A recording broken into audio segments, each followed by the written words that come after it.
Hello everybody and welcome to this tutorial. I'm just gonna pick off from where I left off in the previous one. Anyway, in the previous one, as the last part, I've posed a question and you should have answered it before you started listening to this tutorial.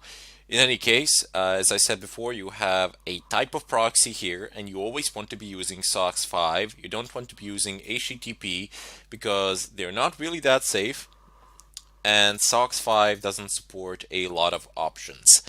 Anyway, this is the IP address of the proxy server. We will enter a few of them manually later on.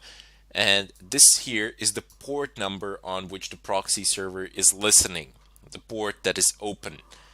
And over here, these two words, now some proxy servers, especially paid ones, will always have a username and a password. So you can just type them here in plain text, unfortunately, but it is assumed that only you and you alone have access to this computer.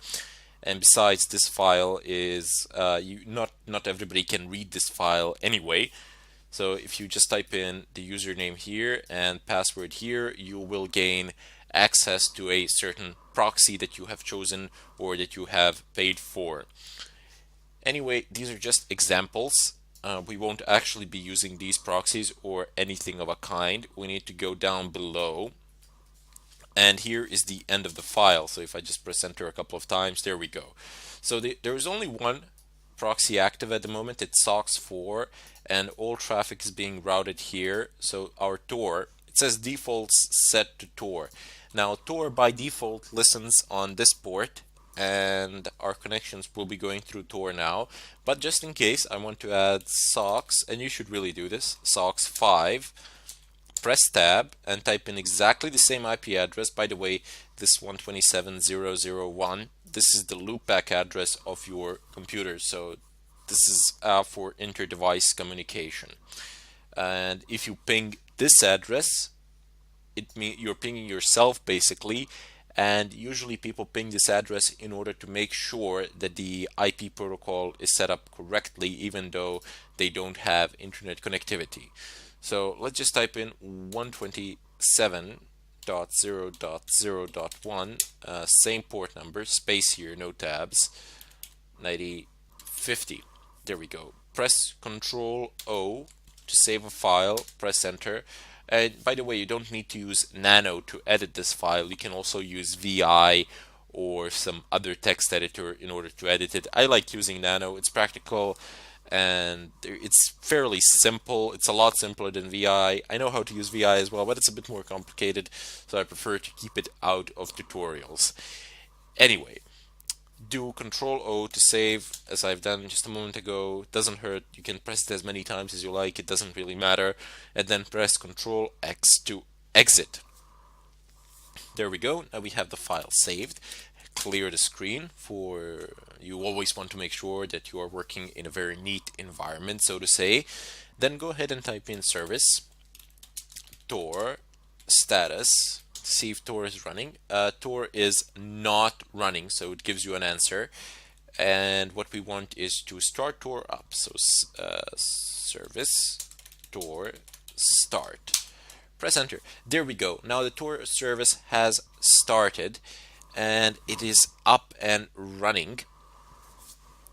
So the next thing that we need to do is use Proxychains in combination with our Tor and in combination with our internet browser in order to be able to access a third party in order to verify that all is working properly and that we are anonymous. A lot of people do the configuration and they type in service Tor start and yeah, that's it. They don't verify the settings. They start the scan and what happens? Of course, they get detected because they most likely misconfigured something. So that's really a bad idea. What you want to do is go ahead and type in Proxychains. So Proxychains. Now this is you do not want to browse the internet as root. We're just going to use it to verify our Proxychains settings, and I'm gonna close the web browser. So I'm just using it for that purpose, and we will use Proxychains later on for a different kind of purpose, for scanning and so on and so forth, and then we can use it as root.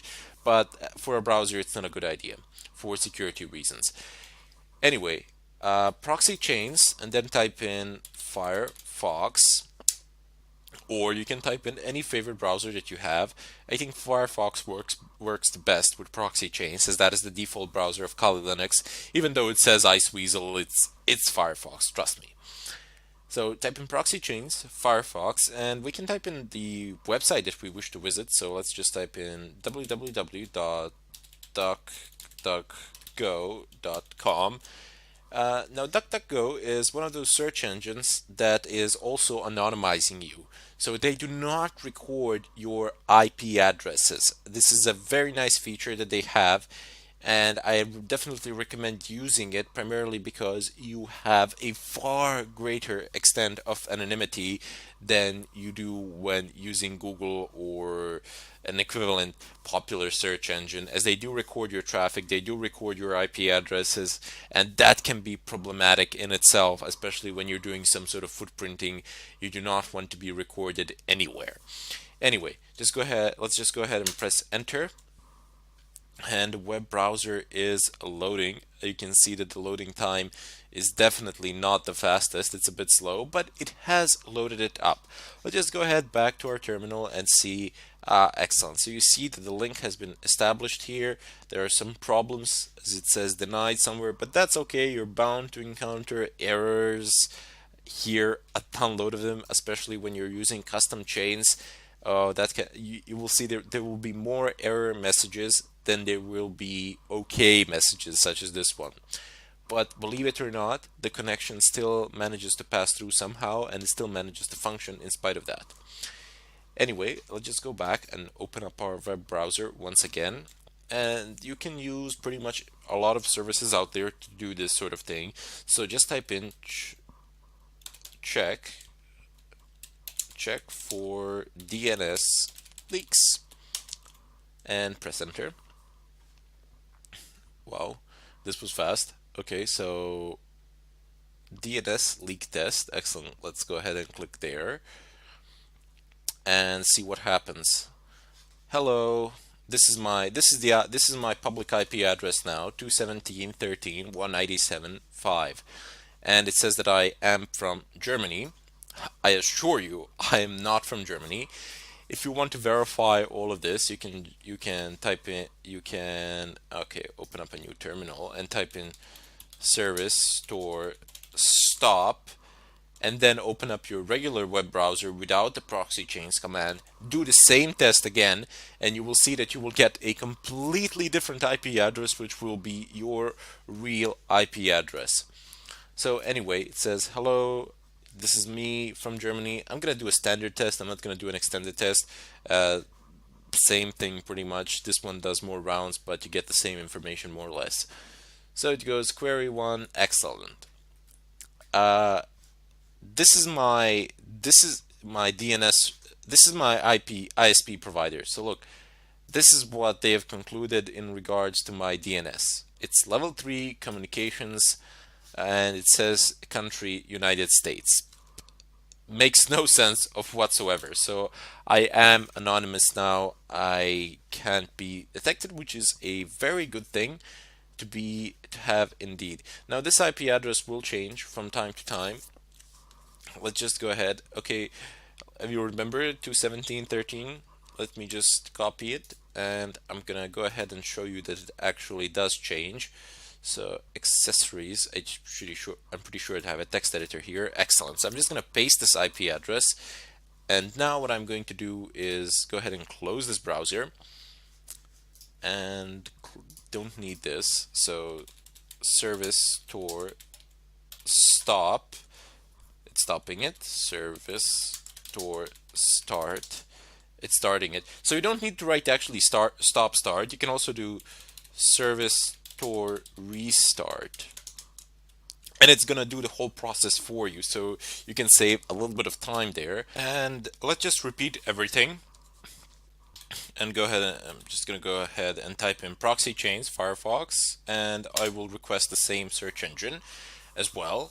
Will it open? Now don't be disencouraged if it doesn't open it straight away, if it says, okay, you don't have connectivity or the website is not available or something of a kind, just try typing in service space store space restart command a couple of times over again until you get it.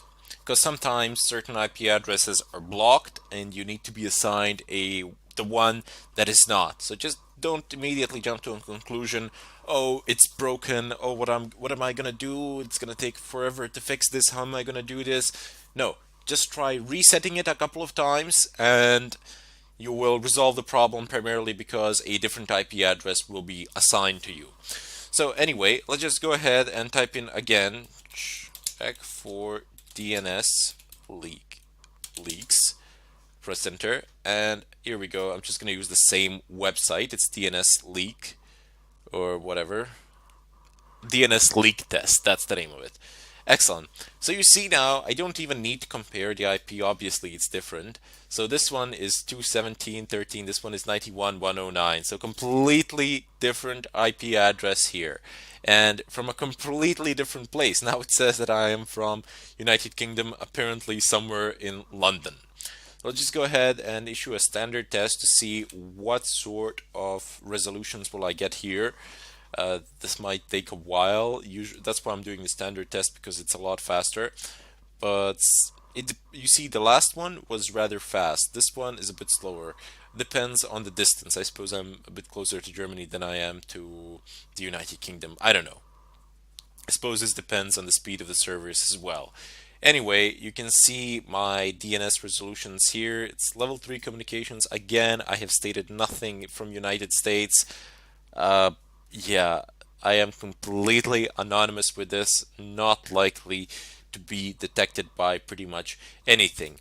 Just to give you an example, if you wanted, for example, to use Proxychains with Nmap, I'm not going to go into great detail now. I will show you this when we get to the Nmap section.